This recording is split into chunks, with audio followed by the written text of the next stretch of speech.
चलिए स्टूडेंट, आज बात करेंगे क्लास 10th में चैप्टर नंबर 2। सब्जेक्ट है आपका साइंस और पाठ का नाम है अम्ल, अक्षार और लवण। और आज हम बात करेंगे केवल अम्ल के बारे में। हमें सिर्फ अम्ल के ऊपर चर्चा करनी है और विस्तार से चर्चा करेंगे कि अम्ल होता क्या है, क्या इसके टाइप हो सकते हैं, ठीक है। और जो चीज़ें हम सामान्यतः अपने दैनिक जीवन में देखते हैं, किस में कौन सा एसिड हो सकता है और फिर इनके कहाँ कहाँ पे यूज हो सकते हैं, ठीक है। इन सब की हम स्टडी करेंगे वन बाय वन। सबसे पहले ऑलवेज जैसे बात आती है, ठीक है ना, डेफिनेशन यानी कि परिभाषाएं, ठीक है। अब देखिए अम्ल की कितनी परिभाषाएं हो सकती हैं। पहला, ध्यान से देखिएगा, ठीक है ना। सिंपल जो हम बात करते हैं, सबसे पहले वे पदार्थ, ठीक है ना, वे पदार्थ जो स्वाद में खट्टे होते हैं। एक बेसिक सी अवधारणा है, बिल्कुल ठीक है। वे पदार्थ जो स्वाद में खट्टे होते हैं, ठीक है ना, वो क्या कहलाएंगे? अम्ल कहलाएंगे। पहली बात हो सकती है, पहली परिभाषा हो सकती है। दूसरा, ठीक है ना, वे रासायनिक पदार्थ, ध्यान से देखेंगे अब इसमें कुछ समझने वाली बात आएगी। वे रासायनिक पदार्थ जो जल में, ठीक है ना, घुलकर, ठीक है, जो जल में घुलकर हाइड्रोनियम आयन, देखिए पहली बार एक नया शब्द आएगा, हो सकता है आप जानते हो, हाइड्रोनियम आयन, ठीक है, का क्या हो जाता है इसमें? निर्माण, ठीक है। अभी हाइड्रोजन आयन क्या होता है, देखिए इसके बारे में आपको बताता हूँ। देखिए जैसे ये H2O है जल, और जैसे ही इसमें कोई प्रोटॉन यानी कि हाइड्रोजन आयन, ठीक है, क्रिया करेगा तो ये H कितने हो जाएंगे? देखिए 2 थे, एक ये हो जाएगा 3, ये वाला ओ ये रहा, ठीक है। और चूंकि ऑक्सीजन ने, ठीक है ना, इसको अपना इलेक्ट्रॉन देके अपने से जोड़ा है, तो ऑक्सीजन के ऊपर ऐसे यहाँ पे आप प्लस लिख देते हैं, यानी कि H3O+ को हम लोग हाइड्रोनियम आयन बोलते हैं, ठीक है ना। तो जब कोई अम्ल क्या करता है, जल में घुलकर, ये तो हाइड्रोजन आयन बोल दें हम डायरेक्ट, ठीक है ना। कोई अम्ल क्या करता है, देखो जैसे मान लीजिए ये HNO3 है, ठीक है ना, और जैसे ही आप इसको जल में घोलेंगे तो ये क्या हो जाएगा, ऐसे H+ और NO3- में टूट जाएगा। तो जब कोई अम्ल होता ही वही है जो हाइड्रोजन आयन देता है, ठीक है। और हाइड्रोजन आयन को हम प्रोटॉन भी बोलते हैं, ठीक है, ये ध्यान रखना। यानी कि जो भी एसिड प्रोटॉन या हाइड्रोनियम आयन रिलीज कर देता है, निकाल देता है बाहर, वो सब क्या कहलाते हैं? अम्ल कहलाते हैं। 2 परिभाषाएं होगी, यहाँ तक कोई दिक्कत नहीं होगी, ठीक है। इसके बाद तीसरे नंबर की जो परिभाषाएं हैं, थोड़ा उस पर चर्चा करते हैं। वो क्या हो सकती है जी तीसरे नंबर की? ठीक है, देखिए एक ना पेपर होता है, जैसे आपने वाइट पेपर देखे हैं, रफ पेपर देखे हैं, ऐसे ही एक लिटमस पेपर होता है, ठीक है। क्या होता है? Litmus paper.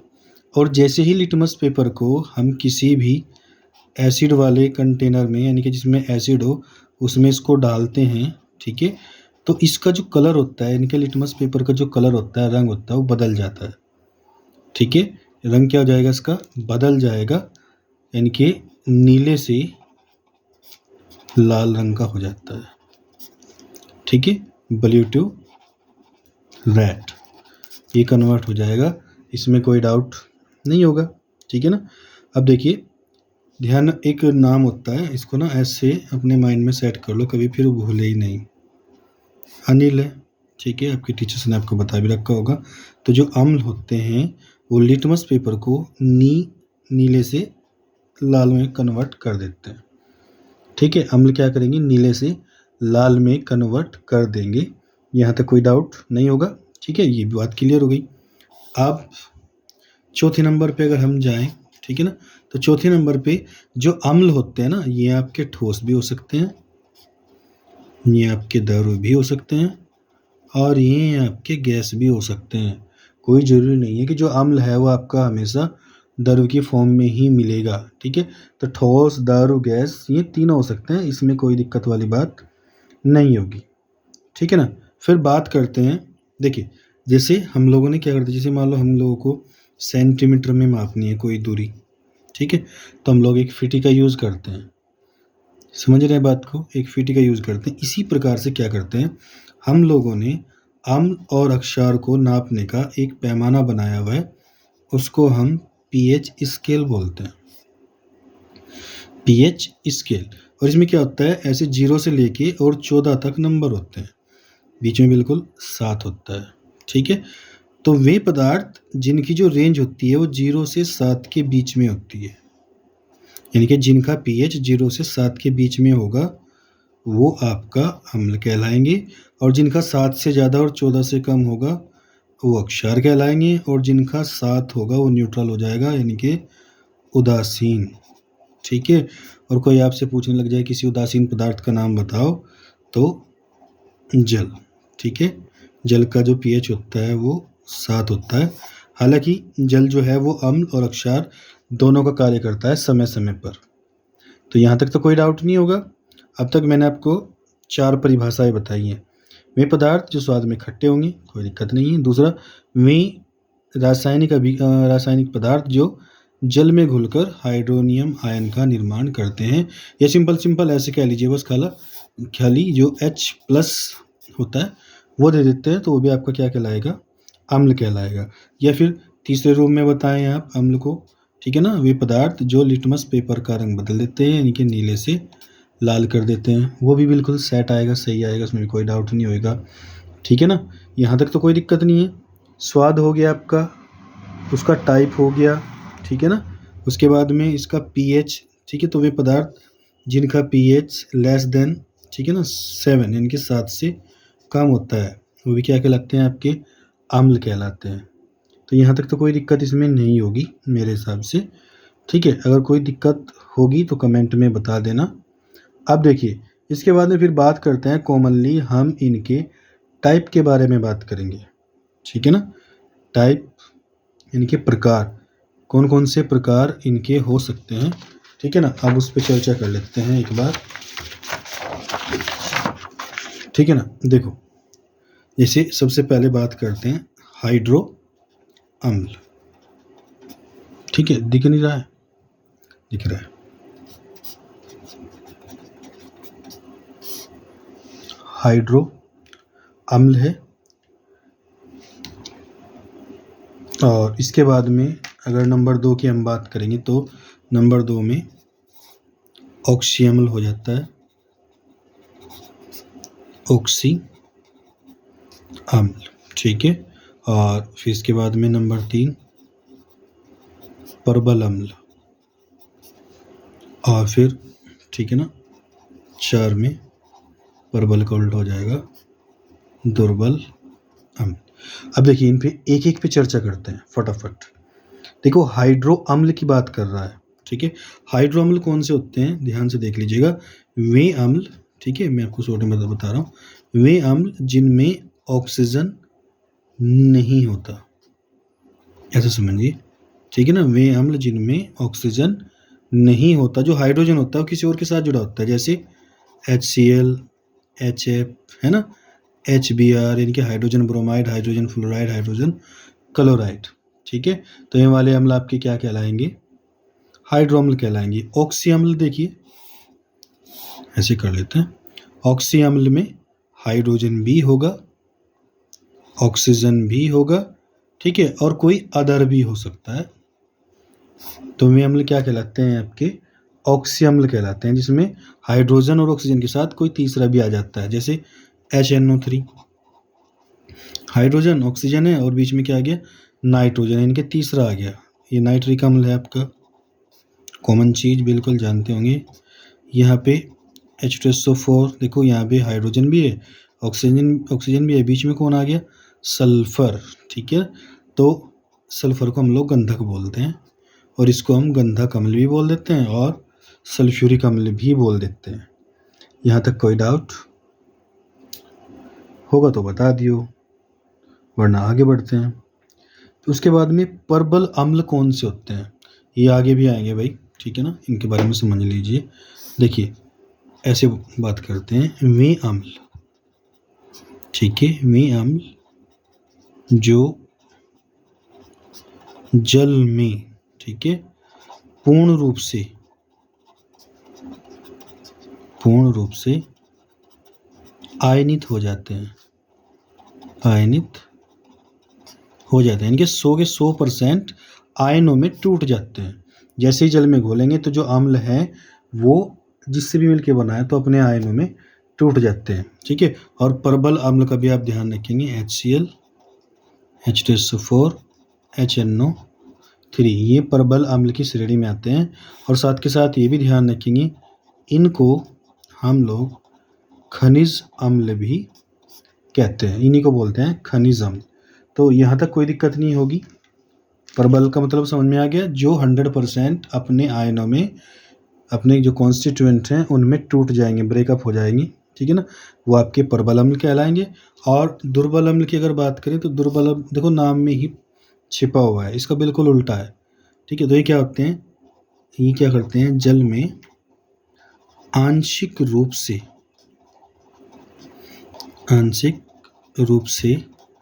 आयनित होते हैं, ठीक है। ये पूर्ण रूप से नहीं होंगे, ये क्या होंगे, आंशिक रूप से आयनित होंगे, यानी कि 100% नहीं होंगे। हम जैसे बात करते हैं हम लोग इसकी, ठीक है, कौन है, ये है आपका एसिटिक एसिड।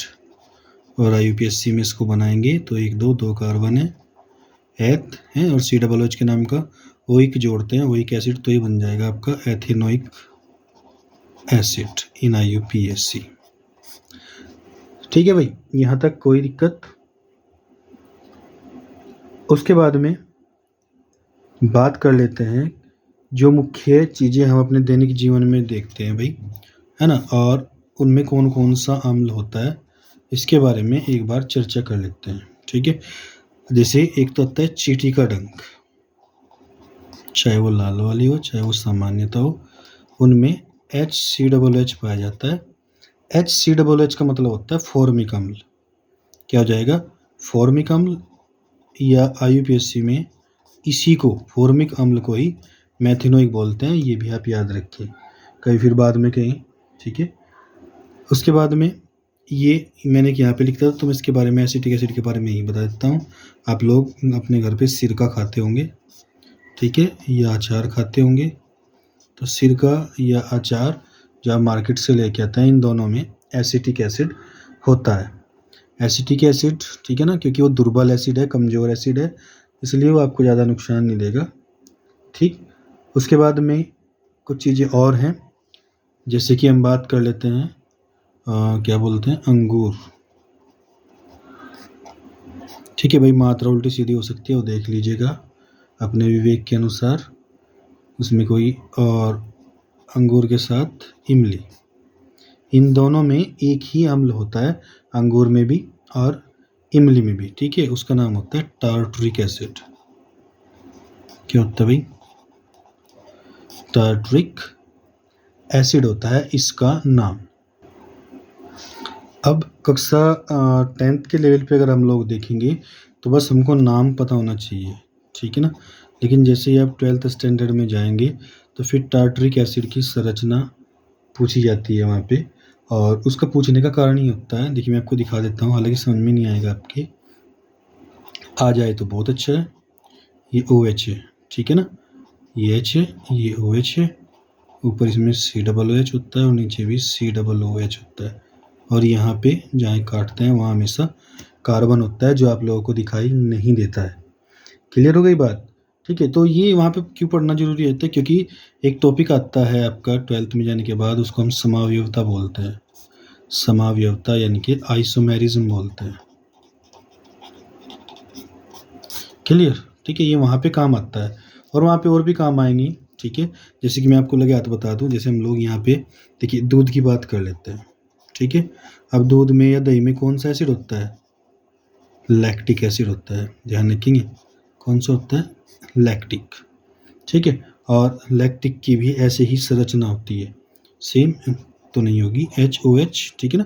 देखो जैसे इसमें था HOH, ये है ऐसे ही है, और COOH और CH3, ये इसकी संरचना होती है, ठीक है ना। जो आपको बस ये मान के चलिए आप कि अगर 12th स्टैंडर्ड में आप जब जाएंगे, या 12th स्टैंडर्ड वाले अगर इस बच्चे जो हैं इस वीडियो को देख रहे हैं, तो वो तो तैयार कर लें।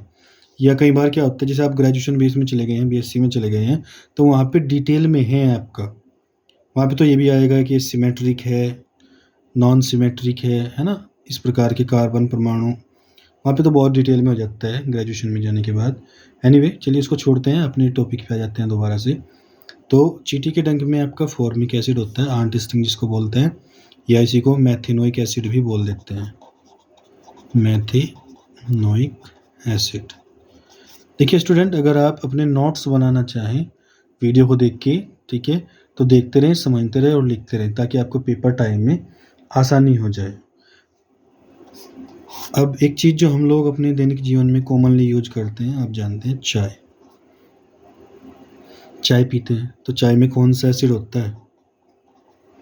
चाय में एसिड होता है टेनिक एसिड, टेनिक एसिड। अब आप में से कुछ बच्चे ऐसे हो सकते हैं जो ये कहें कि नहीं, चाय में एसिड नहीं होता, हम इस बात को नहीं मानेंगे। तो उन सब बच्चों के लिए मेरी एडवाइस यही है कि एक बार आप लोग गूगल पे चले जाएं, सर्च कर लीजिएगा, ठीक है, पता लग जाएगा। उसके बाद में अगर हम बात करते हैं टमाटर, ठीक है, तो उनमें सिट्रिक एसिड होता है, ये आपकी किताब में लिखी हुई है टेबल, वहाँ पे एक बार देखेंगे तो पता लग जाएगा आपको। देखिए, चाहे तो आपका नींबू हो, चाहे संतरा हो, चाहे मौसमी हो, ठीक है, और चाहे टमाटर हो, इनमें सिट्रिक एसिड ही पाया जाता है सारों में, ठीक है ना। और सिट्रिक एसिड की संरचना चलिए मैं आपको बना के दिखाता हूँ, ठीक है, ताकि आपको फिर दिक्कत ना हो। सबसे पहले सिट्रिक एसिड में जो याद रखने वाली बात है ना, वो ये है कि इसमें 3 तो होते हैं कार्बन परमाणु, और 3 ही होते हैं COOH वाले समूह। आई होप 3 कार्बन है और 3 ही आपके COOH, और इसमें बीच में आता है आपका OH। हालांकि देखो ये बात ध्यान रखना, जब हम इनकी संरचना बनाते हैं ना, तो O को इधर लिखते हैं और H को इधर लिखते हैं। कभी इसमें फिर कल कोई आप ये कहे कि ये तो गलत हो रहा है, तो गलत वाली बात नहीं है, ठीक है। सुंदर से बन गई है ना। ये आपका कौन सा है? ये आपका सिट्रिक एसिड है, ठीक है। कहाँ कहाँ पाया जाता है? आपके नींबू में, संतरे में, ठीक है, टमाटर में, वहाँ पाया जाता है। उसके बाद में बात कर लेते हैं, जैसे घास होता है ना, घास, ये जो पत्ते हैं, कोई भी पूछ सकता है इनमें कौन सा एसिड होता है, ठीक है, तो इनमें एसिड होता है बेंजोइक एसिड, याद रख लेंगे, बेंजोइक एसिड। और ये ना बेंजोइक एसिड का सूत्र वही होता है। अभी आपको समझने में प्रॉब्लम होगी मैंने क्या बना दिया, तो इसको बेंजीन बोलते हैं, ठीक है ना। जो हेक्सागन जैसा होता है ना, षटभुज जैसा, उसको क्या बोलते हैं हम लोग? उसको हम बेंजीन बोलते हैं। तो यहाँ तक कोई दिक्कत नहीं है। इसी प्रकार से देखिए फटाफट सेब पे चलते हैं। सेब में याद रख लेंगे मैलिक एसिड होता है, बस नाम याद रख लीजिए आप, संरचनाएं तो आपको इन फ्यूचर पढ़नी ही है, ठीक है। तो ज़्यादा टेंशनाइज होने की भी ज़रूरत नहीं है कि आप ज़्यादा टेंशन लें। क्लियर होगी यहाँ तक बात? ये संरचनाएं हो गई हैं आपकी।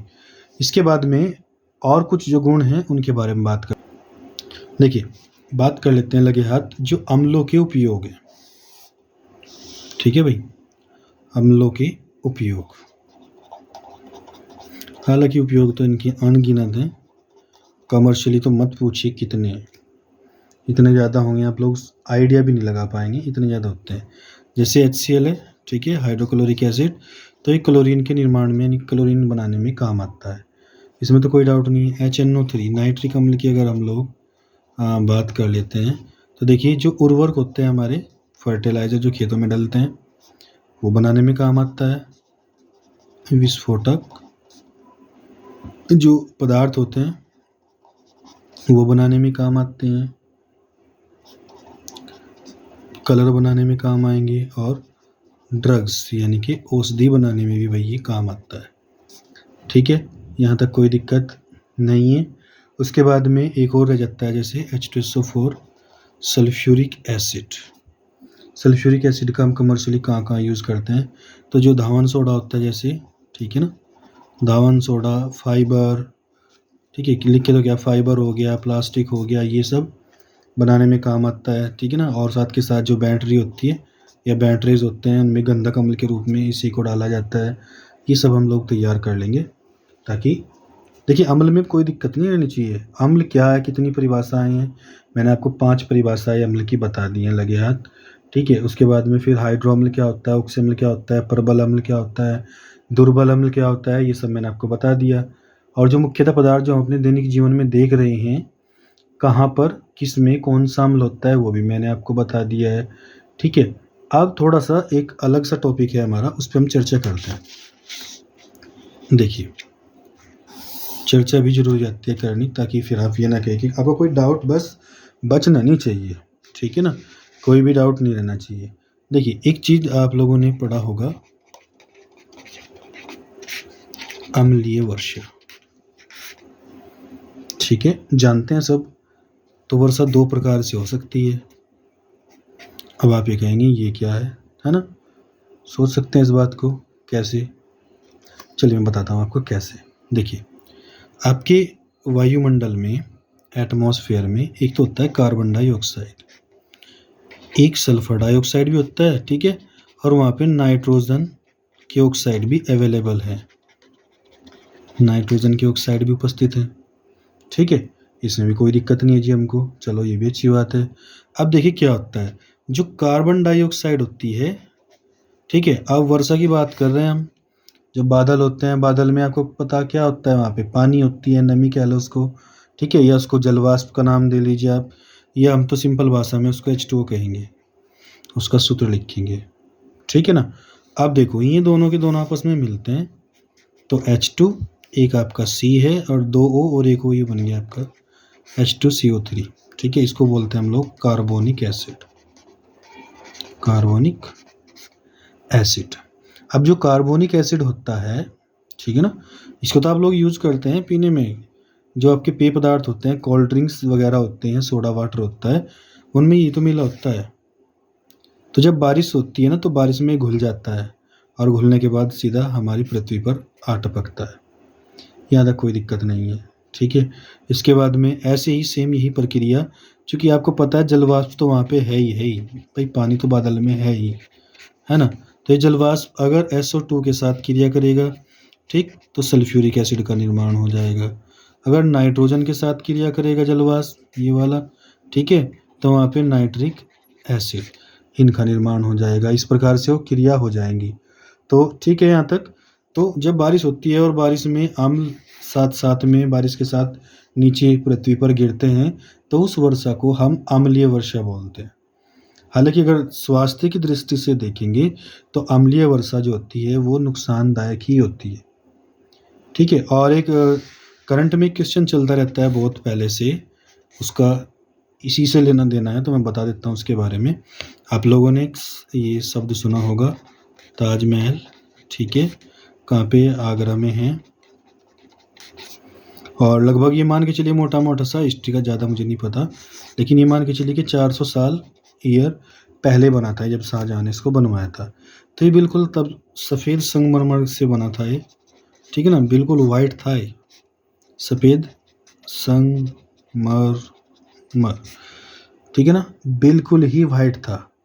और आज आप लोग जब जाके देखेंगे, ठीक है ना, तो इसका जो कलर है वो हल्का सा येलो हो गया, पीला पीला सा हो गया। तो उसका जो कारण है ना, वो कारण ये अम्लीय वर्षा ही है, ये आप ध्यान रखेंगे, ठीक है ना। ताजमहल का जो रंग है वो पीला पड़ता जा रहा है समय के साथ, उसका कारण क्या है, उसका कारण है अम्लीय वर्षा। आई होप आपको कोई डाउट नहीं रहा होगा। आज अम्ल वाला जो आपका टॉपिक है, ठीक है, वो कंप्लीट हो गया है,